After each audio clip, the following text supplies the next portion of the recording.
Түнде терезе қаққан кім? Құрметті оқырман, каналыма тіркеліп, әңгіме ұнаған болса лайк басып, комментарийде өз ойларыңызбен бөлісіңіздер. Бала кезімде әдеттегіше жазда сіңілім екеуміз ауылдағы ата-әжемнің үйіне бардық. Олар тұратын ауылда неше түрлі ұлт өкілдері тұратын. Араларында сығандар да бар. Ол ауылда ұрлық көп болатындықтан атам мен әжем тұратын үйдің терезелеріне темір тор қағып тасталған. Атам мен әжем 6 бөлмелі үлкен үйде екеуі ғана тұратын. Тек 2 баласы ғана болды. Ұлы біздің әкеміз қалада, ал қызы сол ауылда бөлек тұратын. Бөлме көп болған соң, сіңілім екеуміз бөлек-бөлек бөлмеде жататынбыз. Түсініксіз оқиға барған соң екінші күні басталды.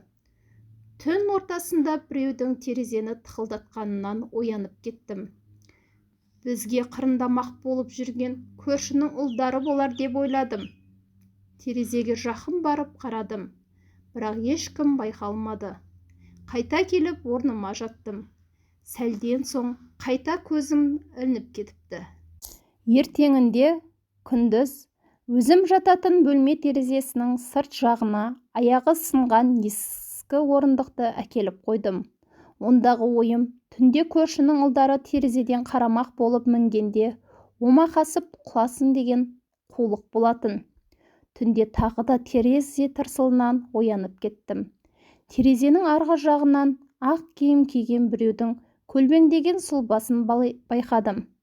Көршінің балалары бізді қорқытпақ болып, үстілеріне ақ шүберек жамылып алған екен деп ойладым. Байқатпай барып, өзін қорқытайын. Аяғы сынық, орындықтан құласын. Ертең мазақ қылам деп терезеге жақындадым. Терезенің арғы жағынан тесіле қарап тұрған ақ киімді әжейді көргенде өзім есімнен танып қалардай шошып кеттім. Лезде кейін шегініп, төсегіме келіп көрпені бүркеніп жатып қалдым. Көрпеден басымды шығаруға қорқып ұзақ жаттым. Солай жатып, әлден уақытта ұйықтап кетіппін. Ертеңінде түнде көргенімді әжеме айтсам ба деп ойлағам, бірақ сіңілім қорқақ деп мазақ етіп жүрер деп айтпадым. Бір жағынан кім де болса ол көрші ұлдары болар деген ой болды. Десе де үшінші түні бойымды қорқыныш билеп, біразға дейін ұйықтай алмай жаттым. Қайта-қайта терезеге қараумен болдым, бірақ ешқандай бөтен дауыс естілмеді. Ештеңе көрінбеді. Ойланып жатып ұйықтап кетіппін. Терезе қағып, тұр, тысқа шық деген дауыстан шошып ояндым. Оянсам терезеден сіңілім қарап тұр. Далаға шық деп қолын бұлғады. Ол далада не істеп жүр? Далаға шыққан болса, әжем есікті іштен іліп қойып, үйге кіре алмай жүр ме екен деп ойлап орнымнан тұрдым. Сырт есік жаққа бар деп айтпақшы болып, терезеге қарай жүре бергенімде бірден ішім қатты ауырып, бүктеліп қалдым. Тіпті орнымнан қозғала алар емеспін.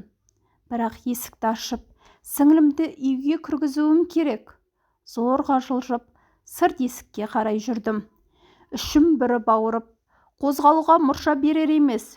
Сүйретіліп, өз бөлмемнен шығып, ауызғы бөлмеге әрең жеттім. Одан әрі қозғалуға шамам келмеді. Сол жерде тұрған диванға құлай кеттім. Әже деп айғайламақ болып едім, даусым шықпады. Бір кезде есімнен танып қалдым. Таңертең неге бұл жерде жатсың деп әжем оятқанда бір-ақ тұрдым. Ішімнің бүріп ауырғаны басылыпты, бірақ басым мең-зең болып тұр. Әжемнен сіңілімді сұрадым. Ол бөлмесінде әлі ұйықтап жатыр деді әжем. Оны түнде үйге кім кіргізді деп сұрағанымда әжем бетіме таңдана қарап, сен ауырып қалған жоқсың ба деп мені бауырына қысты. Мен әжеме болған жайды айттым. Әжем жаман түс көргенсің ғой деді. Алайда түс көрмегенім өзіме аян. Түнде оянғанда терезеден қарап, тысқа шық деп тұрған сіңілімді анық көрдім. Түсім болса, қалай ауызғы бөлмедегі диванға келіп жаттым. 3 түн терезені тықылдатқан кім? Бәрі жұмбақ, бірақ түс емес екен анық. Сонда бұл не болғаны? Түсініксіз. Жұмбақ қалпында қалды бәрі.